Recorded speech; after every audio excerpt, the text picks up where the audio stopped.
Hello and welcome to NewsWatch with me, SAMIRA AHMED. Coming up on this programme, snowstorms hit the USA last weekend. Lovely pictures, but did BBC News get too carried away in reporting them? And the bedroom tax is back in the news, or should that be the spare room subsidy? And someone in Worcester has won £33 million on the lottery. Sophie Rayworth gets less information than you might hope for from the BBC's reporter on the spot when she asks John Kay who it is. We don't know because they've decided to remain anonymous, Sophie. Last Friday night, BBC News began reporting on the heavy snow linked to Storm Jonas arriving on the east coast of the United States. It was one of the top stories on that night's News at 10. Good morning, America. Blizzard emergency. The east coast of America braces itself for what could be the heaviest snow in 100 years. Until Monday, the story stayed in the headlines on national bulletins, leading them for most of Sunday and occupying lots of airtime on the news channel and space on the website. The storm passes on Monday. But there are some who simply cannot hide their joy at a snow day. There were certainly some striking images on show, with this panda in a Washington zoo capturing the hearts of many. At least 36 people died, though, as a result of the blizzard, and there was considerable travel disruption. But scores of viewers felt the BBC got this out of proportion. Jeff Hardy had this to say. There is more snow than that every winter in Europe, but it never gets a mention. Is this part of the Americanisation of our media and news? While Rob Kitching posed a different question. Is this easy news a result of the BBC financial cuts? Yes, it has been snowing pretty hard in the United States, it's fair to say. On Saturday morning, Dave Briggs was another to object, asking, why did we have this not only as headline news, but then repeated moments later, also heading the weather news, taking priority over the actual UK weather forecast? Surely other stories, such as migrants invading a UK ferry, were far more important. Is the USA a county in the United Kingdom? A lot of businesses are opening, but your patrons cannot get to you safely. So please work together. You can help us to get those streets clear. Stay off the streets. Don't put snow in the middle of the street. And on Sunday, the News Channel broadcast excerpts from 2 press conferences to the bemusement of William Dunn from Glasgow. Thanks for the pictures of American snowy records, but does a British audience need nearly 7 minutes of mayors' press conferences for help for local Americans on what not to do when we're over here in the UK? Really? Why? So did the extremity of the weather and the availability of pictures such as these warrant the extent of the coverage, or did the BBC get carried away by a bias towards all things American? Well, let's hear some answers to those questions from viewer Paul Guppy and also from Toby Castle, who's the Deputy News Editor at the BBC. Paul, first, it was the heaviest snowfall on much of the East Coast on record. Surely that is a news story. I guess it's newsworthy, and it would probably be worthy of a and finally mention in the news, as often used to happen. But I felt that that like a lot of the people that wrote in, the amount of time given to this this subject that was totally out of proportion. It just seemed to be far too much on. After all, it's in the northern hemisphere. It's winter and it snows in the winter. Equally, Japan and Korea were suffering far worse weather, and far more people died. And it didn't get a mention. And it didn't get a mention at all. And well, Toby, let's deal with that. I mean, people did die in the storms in the United States, but this kind of snow is a regular occurrence further west, certainly in the United States, and in many other countries.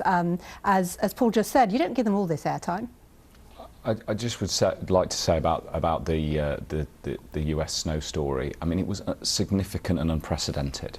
60 centimetres of snow in Washington, New York shut down. You know, a loss of life on quite a large scale, and you know, you've got federal government closing down, legislation on hold. It was a significant story. And from a television news bulletin, it was a story that had extraordinary picture.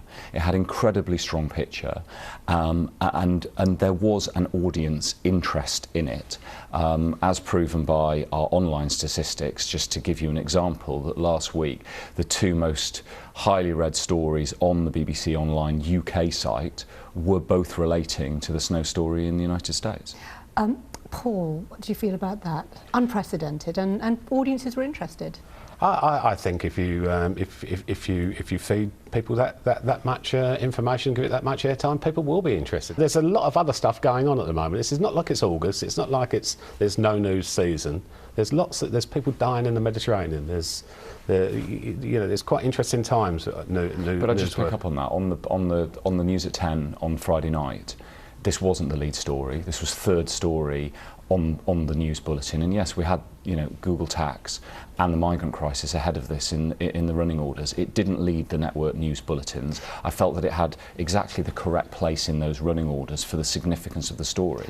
In terms of pictures, I mean, that panda video, for example, on the BBC News Facebook site was the most shared video of the year, and was something that was incredibly well received by our audiences. But the sense that it led so much of the news coverage through the weekend on the news channel. People turning on just felt that they got acres of coverage. A lot of it is just, pictures of Americans dealing with snow. It didn't feel that important, and it suggested a bias, partly because there's lots of BBC correspondents around Washington and New York, perhaps, and as one of the viewers suggested by email, maybe it's cheap and easy news at the weekends when BBC budgets are being cut.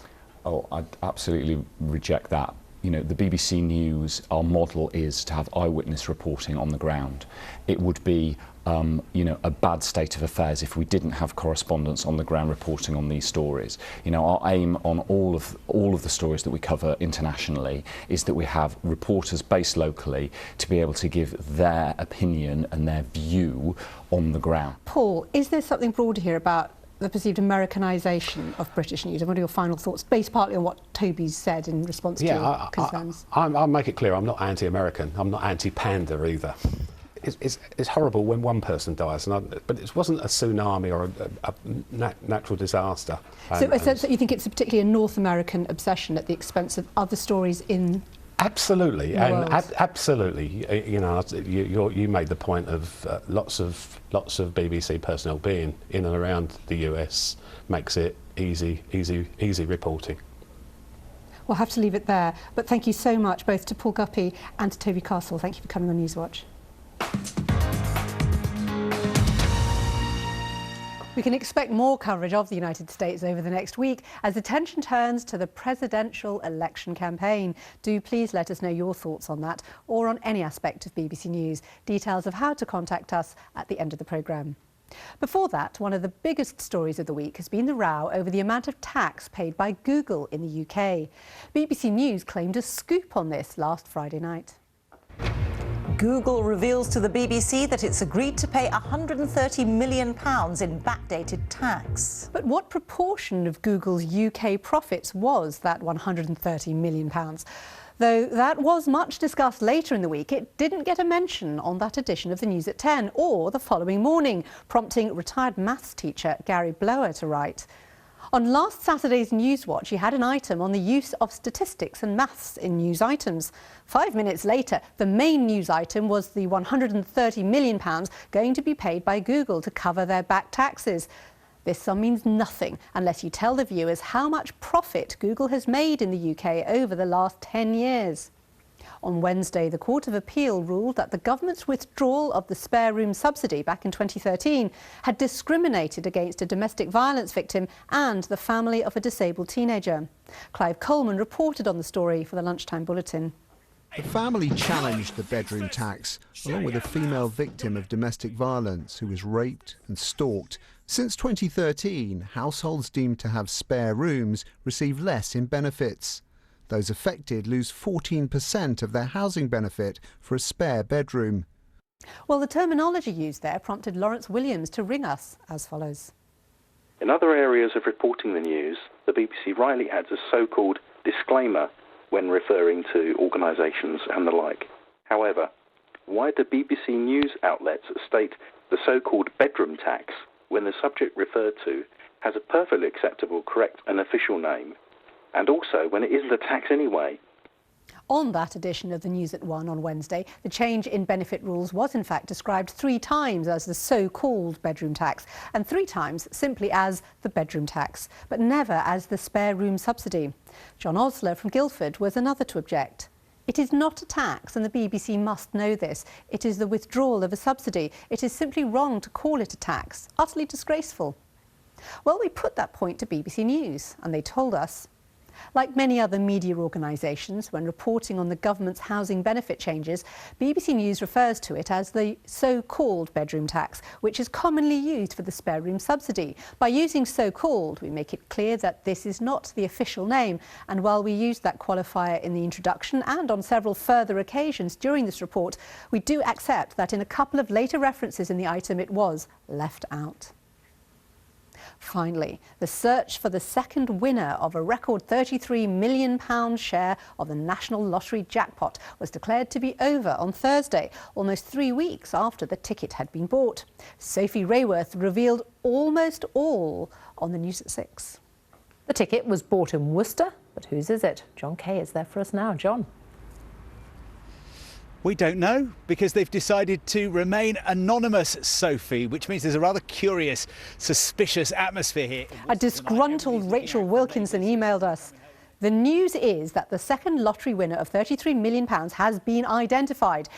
Given they are remaining anonymous, did the BBC really need to send John Kay to Worcester to report on this? Surely Sophie Rayworth could have managed a brief summary. Another example of a waste of money and resource.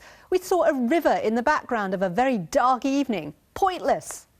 And that's all from us. Thanks for all your comments this week. If you want to share your opinions on BBC News and current affairs, or even appear on the programme, you can call us on 0370 010 6676 or email newswatch@bbc.co.uk. You can find us on Twitter @NewsWatchBBC, and do have a look at our website. The address for that is bbc.co.uk/newswatch, where you can watch previous discussions.